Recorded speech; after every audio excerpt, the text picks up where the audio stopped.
சீடத்துவத்தின் சான்று.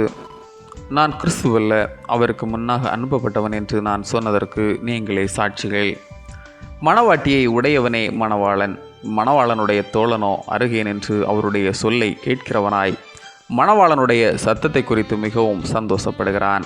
இந்த சந்தோஷம் இப்பொழுது எனக்கு சம்பூர்ணமாயிற்று.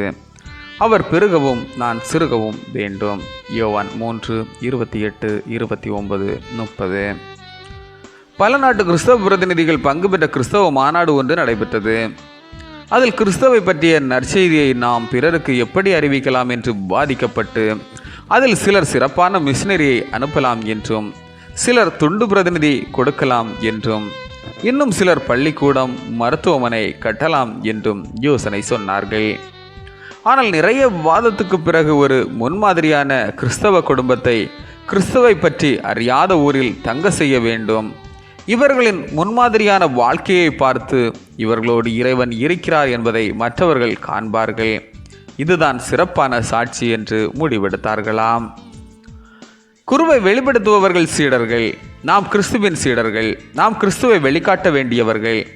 நாம் இருக்கின்ற இடத்திலே நம் வாழ்க்கை மூலம் கிறிஸ்துவை வெளிக்காட்ட வேண்டும். யோவான் ஸ்நாபகன் கடவுளுக்கு சிறந்த சீடனாய் இருந்தபடியால் கிறிஸ்துவா என கேட்கிறார்கள் யோவானிடத்தில். அந்த இடத்திலும் கிறிஸ்துவு பெருகவும் நான் சிறுகவும் வேண்டும் என தம்மை தாழ்த்தின சிறந்த சீடத்துவ பண்பு யோவான் ஸ்நாபனுக்கு மட்டுமே காணப்படுகிறது. அந்தியோக்கியாவில் பணி செய்த சீசர்கள் கிறிஸ்துவை வெளிக்காட்டியதால் அவர்களுக்கு கிறிஸ்தவர்கள் என்ற பெயரை மக்கள் கொடுத்து சாட்சிகளாக்கினார்கள். நாமும் கிறிஸ்துவின் சீடர்களே. நாம் என்ன சாட்சியை சம்பாதித்து இருக்கின்றோம்? சிந்தனை செய்து சரி செய்து பார்ப்போம். ஆமேன். இந்த நாள் உங்களுக்கு இனிய நாளாக மலரட்டும்.